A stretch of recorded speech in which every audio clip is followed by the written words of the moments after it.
서울을 상징하는 새는 까치, 경기도는 비둘기, 부산은 갈매기. 전국 지자체 대부분이 까치, 비둘기, 갈매기 중 하나를 지역 상징으로 삼고 있는데요. 그런데 눈에 띄는 곳이 있습니다. 딱따구리? 그것도 까막 딱따구리?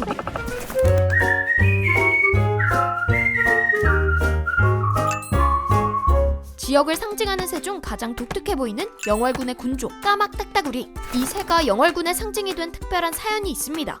일명 까막 딱따구리 소동. 까막 딱따구리, 옛날에는 한반도의 흔한 텃새였다는데요. 점점 개체수가 줄어들며 1973년에 천연기념물로 지정됐죠. 그 이후 서식지 파괴. 딱따구리들은 울창한 나무가 많은 숲에서 살아가는데요. 딱따구리 중에서도 가장 덩치가 큰 종인 까막 딱따구리는 삼림 벌채 피해를 특히나 크게 입었어요. 그래서 70년대 이후 오랫동안 관찰되지 않아 한동안 멸종된 줄로만 알았다는데요. 그런데 멸종된 줄 알았던 이 새가 벼랑간 뉴스를 탑니다. 한 방송국 취재팀이 까막 딱따구리 서식지를 발견해 TV 메인 뉴스에 내보낸 건 두 쌍의 까막 딱따구리가 새끼를 낳아 기르는 모습이었는데요. 국내 최초로 번식이 확인된 귀한 순간이었죠. 이 장소가 바로 영월 법흥사.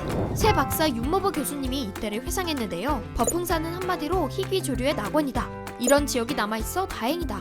박사님 감격스러워 밤잠을 설쳤다네요. 까막 딱따구리는 천연기념물 중에서도 가장 보기 어려운 새로 꼽히지만 사실 우리나라엔 의외로 딱따구리들이 많습니다.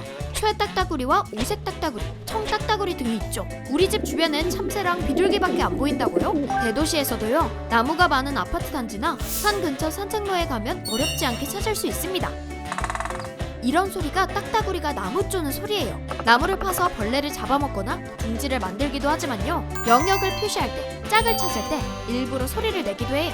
이걸 드러밍이라고 합니다. 1초에 20번 이상 나무를 쪼아대니 이렇게 껍질이 처참하게 뜯긴 나무가 보인다면 딱따구리의 소행일 가능성이 높죠. 딱따구리가 만든 나무 구멍은 숲속에서 가장 인기 있는 둥지인데요. 딱따구리가 둥지를 그으면 원앙이나 파랑새 같은 다른 새들이 이 구멍을 노려요. 이 뻔뻔한 원앙은 몰래 알을 낳고 도망가네요. 숲속에서의 내 집 마련도 쉽지 않나 봅니다.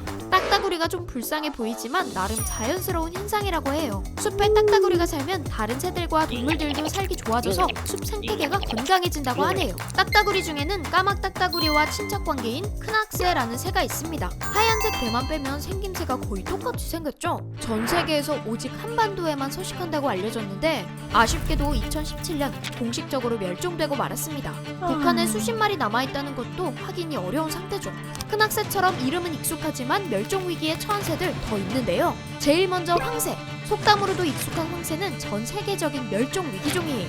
1971년에 황새 한 쌍이 발견돼서 신문 일면에 실릴 정도였는데 기사가 난 지 사흘 만에 밀렵꾼이 수컷 황새를 쏴 죽여버렸죠. 이후 연구자들이 외국에서 들여온 황새를 복원하는 데 성공해서 다시 텃새로 자리 잡기 시작했다네요. 빨간 얼굴과 긴 부리가 특징인 따오기. 따옥따옥 동요 가사에 나올 정도로 흔한 새였지만요. 농약과 제초제 중독으로 멸종됐다가 최근 복원에 성공해 자연에 돌려보내고 있죠. 오빠 생각 노래에 나오는 뜸북뜸북 뜸북이, 기럭기럭 기러기도 멸종위기 2급이고요. 학이라고 불리는 두루미도 DMZ 근처에서나 볼 수 있을 정도로 개체수가 줄었습니다. 환경 파괴로 인해 찾아보기 어려워진 새들이 영월에서 발견됐다니 참 반가운 일이죠. 이렇게 희귀한 새들이 발견됐다는 소식이 뜨면 새를 보는 탐조객들이 몰려드는데요. 영월 법흥사에도 까막 딱따구리를 찾는 사람들이 많이 찾아왔죠. 그런데 가끔 눈살 찌푸려지는 민폐 탐조객들이 있습니다. 새 둥지를 보겠다며 둥지를 가리는 주변 나뭇가지를 베어내거나 나뭇가지에 낚싯줄을 걸어 둥지를 끌어내리는 등 이런 민폐 행동은 새를 불안하게 만드는데요.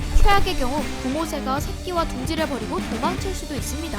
번식을 포기하고 두 번 다시 찾아오지 않을 수도 있죠. 새를 관찰할 때의 예절 알려드릴게요. 새를 볼 때는 최대한 멀리서 놀래키지 않아야 하고요. 맨눈보다는 쌍안경을 사용해서 관찰하기. 시각에 예민한 새들을 위해 원색옷은 피하고요. 버드콜링, 즉 새를 부르겠다며 소리를 내는 행위도 금지. 야생에서 살아가는 새들에게는 작은 혼동도 생존의 위협이 될 수 있기 때문입니다. 새를 꼭 눈으로 보거나 사진 찍겠다고 집착하기보다는요. 멀리서 들려오는 새소리를 감상하거나 나무 구멍 같은 새들의 흔적만으로도 즐길 줄 아는 태도가 더욱 좋겠죠. 까막 딱따구리의 검은 깃털색은 과거 탄광촌이었던 영월과 잘 어울리는데요. 딱딱 석탄 캐는 소리는 사라졌지만 딱따구리의 나무 쪼는 소리가 남아있는 영월 법흥사에 와서 까막 딱따구리도 보고요. 법흥사 사리탑, 부처님의 진짜 사리를 모신 곳인데요. 전국에 5곳뿐이라는 거, 또 이 주변 계곡은 무릉도원 못지 않으니까요. 영월 법흥사에 방문해보세요.